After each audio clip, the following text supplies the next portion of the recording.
watching. Now in the UK at the beginning of November there is a cake show called Cake International.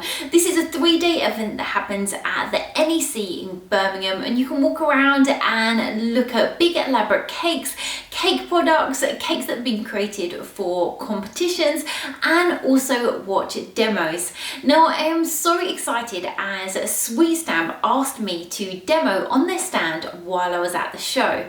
Now I designed a watermelon themed topper to go onto a watermelon themed cake, and I didn't want you guys to miss out, so I've actually filmed the whole cake as a tutorial for you.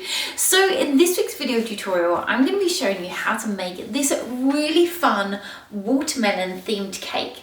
We've got watermelons on the board, we've got our cake covered in fondant to look like a watermelon, and the watermelon topper on the top. Now the cake show would have actually happened a few weeks ago when this video goes up, so let me know in the comments below, were you at the show? Did you come to the Sweet Stamp stand and watch me make the topper? I would love to know. Okay, let's get started. So for the board that the watermelon cake is going to sit on, I've got a 10-inch drum board, and this one just measures 1 centimetre in height. Now I've gone for quite a large board to give me quite a lot of border around my cake, and this is going to enable me to add a pattern. So for this I'm using the Tutti Frutti Element set by Sweet Stamp, and in this set we have a lot of fruit shapes including this watermelon. So all I'm going to do is start with some white fondant. So I'm going to roll this out until it's large enough to cover my cake board. I can then brush some water onto the surface of that board and stick down that fondant. You then want to go in just smoothing it out and trimming off any excess. So I've got my board and I want to add the design around the side. I just want to make sure that I'm filling in the space that isn't going to be covered by cake. I've got a 6-inch cake board and I'm going to use this as a guide. So you could just cut a template from a piece of paper or use the tin that you've baked your cake in. I lay this in the center and just with my Dresden tool, just draw around the edge so that I know where my cake is going to go. I can then take my watermelon shape and I'm going to take my small Sweet Stamp pickup pad. I've then got a little stamp that I can use. I can then start stamping this over the top. So I'm going to have some full watermelon shapes and some just coming off the side of the board. You may have seen me do this in some of my other tutorials. I love adding some texture onto that board to match the cake. Now you could leave these plain, but I'm going to go in and paint my watermelon shapes. So I've got some edible paint, and this is the Edible Art Paint by Sweet Sticks. I've got some in the bright melon green, and I'm going to make a slightly lighter green just by adding some white. I've also got the black and the red. Now if you didn't have ready mixed paints, you could just use gel colours and add a small amount of dipping solution or alcohol to these, and this is just going to create an edible paint. So I'm starting with the red, just going in, painting the main part of my watermelon. And I love how by using the element sets, it just acts as a template to follow to get this really fun design. Now, as well as these fruity themed ones, Sweet Stamps do also have so many other designs, so make sure you check those out to see if there's one to match the theme of your cake. Now, this does take a little bit of time, but I think it looks so pretty once it's finished. I'm then going in with that light green, just along the raised area at the back. I've then got the darker green, which is going to be the outside of my watermelon. Going in with a thin brush. And lastly, I'm going to fill in all of those little seeds with the black. So there we have this watermelon pattern all over our board. I'm going to finish this off just by wrapping a red ribbon around the edge, just securing it in place with some double-sided tape. I can then leave this one side for all of those melon shapes to dry. So for this week's video, I'm actually going to be using a dummy cake.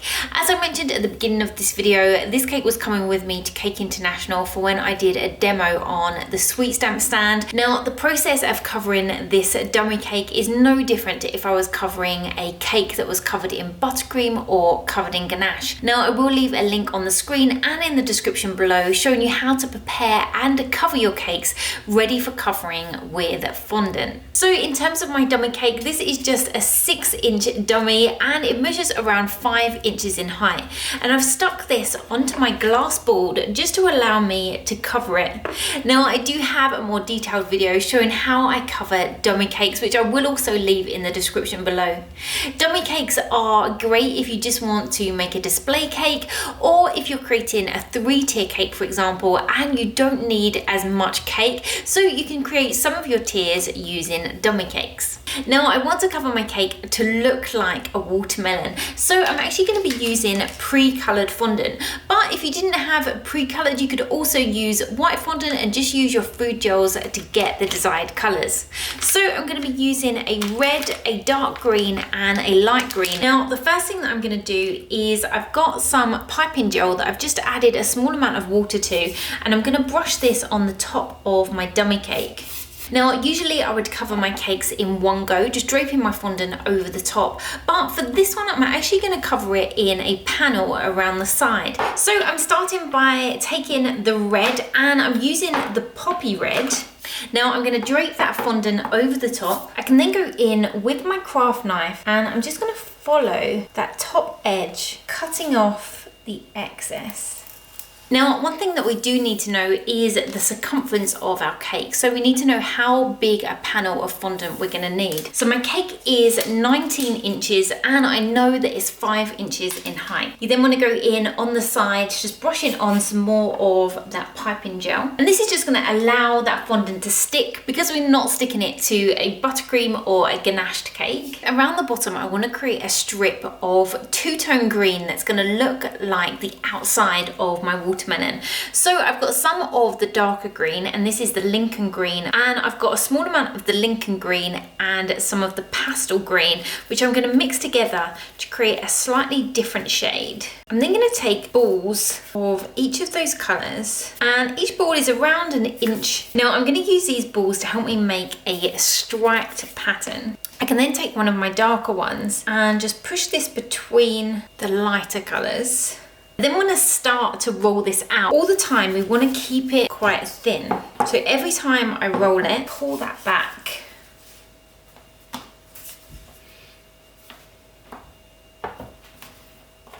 Once that's long enough, I'm going to trim off each end and measure 1 inch all the way down, just to cut this down. So I've got a strip of my fondant, which is 1 inch wide. And to help me add this to the cake, I'm just gonna roll that up loosely. I don't want the fondant sticking to itself.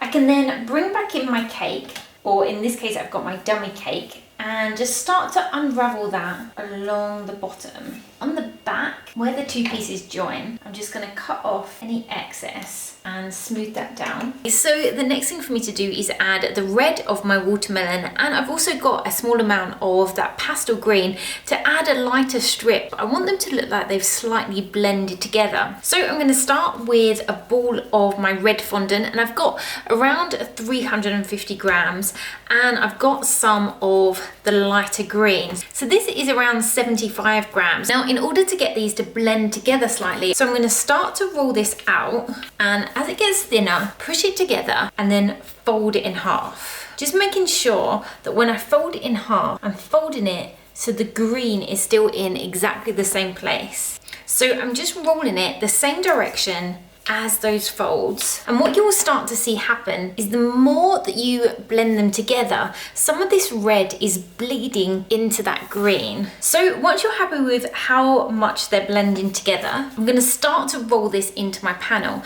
So because we've already got 1 inch of the darker green at the bottom, I need this to be around 4 inches wide and my 19 inches in length. And the thickness of your piece, you want it to be the same thickness as what we've already added. I'm then going to cut it off at the sides. So I don't want to cut too much of that light green off. I can then do exactly the same as I did before. So just roll that up, just making sure that I'm keeping a straight edge along the bottom. Now I want to add a really small amount of water just around the top of that previous fondant that we added, just to help the two pieces stick together. I can then bring back in my fondant, and I want to start on the back, and I'm going to start to unwind that, joining the two pieces together and just trim off any excess. You then want to go in with your smoothing paddle just over the top, which is going to help to push those two pieces together. On the top, I want to take off any excess. Take my craft knife and I'm just going to run this around the top of the cake. I'm then going to take it off of that turntable, and you want to do exactly the same as you would with an ordinary cake if you've covered it over the top, and we want to smooth it down and get a nice sharp edge. So I'm going in, first of all, with my paddle smoothers, just along that top edge, just trying to join those two pieces together, smoothing them out. Now you could paint these on, or I've just got a ball of black fondant, so I'm gonna pull off some balls which are around 1/2 centimetre in diameter. Taper these down on one side, pushing on those to create a little pip or a seed. So I'm gonna make quite a few of those. These can then be added onto your cake. So I'm just going to use a small piece of edible glue. So I'm just adding them all in, just going in one direction in just a random pattern. So there we have our fondant covered watermelon cake. I can then transfer this onto my board and start working on my cake topper. If you'd used buttercream or ganache to cover your cake, you can apply a small amount of this to your board just to allow your cake to stick. Now, because I used a dummy cake, I'm just laying down a thin layer of royal icing.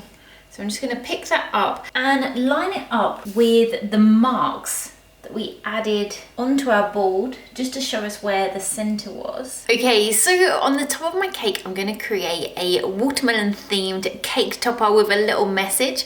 So I'm going to start off with the circle blank canvas by Sweet Stamp, and this is just an acrylic circle measuring around 6 inches across, and we've got this long stem coming down so I can attach it into my cake. So the first thing I'm going to do is cover this in fondant. Now the blank canvas toppers come in different sizes, and you can get large cutters to help you cut the shape out. I don't actually have one for the circle, so I'm going to roll out my fondant until it's around 3 millimeters in thickness. I'm going to apply some water to the surface of that acrylic just to help the fondant stick. And just like I would with a cake board, I'm going to go around the edge, just trimming off any excess. To this, I'm going to add some letters from some of my Sweet Stamp letter sets. So I'm going to start off with the handwriting set, and I'm just going to take out one. I've then got the new timeless set, and I'm going to take out in A. So I'm just removing these using a piece of fondant or blue tack. And lastly, I've got the glow set, so I'm going to take out Melon. I'm also going to be using my melon piece, so I want to lay these out on the surface of my topper, and I don't want to push in until I'm happy with the positioning. And you can add any message onto your cake topper. So once you're happy with how your letters are looking, I'm going to take my pickup pad, lay this over the top, and just evenly push in. So I'm embossing all those letters, and just like I did on my cake board, I can go in painting that watermelon shape and painting inside my letters. Now I do actually have a 10% off discount code if you want to get your hands on any of the Sweet Stamp products or the Sweet Stamp letter sets. All you have to do is enter Cakes by Nins at the checkout on their website, and I will put all the details in the description below. So there we've got the start of our topper. Now you could just leave it like this. I'm going to add a few more watermelons around the edge and finish it off with some giant watermelon pips. So I'm just starting with some fondant and take my watermelon piece. I can then pick that up with my smaller pickup pad, stamp my watermelon onto my fondant. I'm going to use my craft knife and I'm going to cut them out. So there I've got some watermelon shapes. Now for some of these I'm actually going to chop them a little bit smaller, And I'm going to paint these in exactly the same way as I did on the topper and on the board. Now I'm just using the watermelon shapes, but don't forget that in the Tutti Frutti element set you did have lots of different fruit shapes. So if you were doing more of a fruit themed cake, then you could use some of the other shapes to go around the edge. You then want to leave your watermelon shapes firstly for that paint to dry and also for them just to firm up slightly so that we can add them onto our topper. Now I'm going to be using some edible glue, so just working out where I want them to go. Now make sure that you don't go too far down, as we do want to push this into the cake. So I want the ones at the bottom to be flush with the bottom of my topper. The last thing that I'm going to do is add on some little melon pips. I'm just going to take off some small balls. So these ones are around 4mm across. So I want 3 on each side.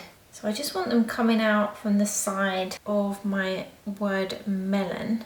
I can then go in with my cake topper and push this into place. So here we have the finished watermelon cake. We've got all these watermelons on the board, we've got the cake covered to look like a watermelon, and we've got our watermelon cake topper. I really hope you've enjoyed this video tutorial and will be able to use some of these techniques on your own cakes. If you have enjoyed the video, as always, don't forget to give it a like, and if you'd like to see more videos like this and you haven't already, then don't forget to subscribe to the Cakes by Ninja YouTube channel. You can also hit that notification bell next to the subscribe button, and this will just alert you every time I upload a new video. Now I will put a list of all the tools I've used for this cake in the description below, along with that 10% off discount code for the sweet stamp products.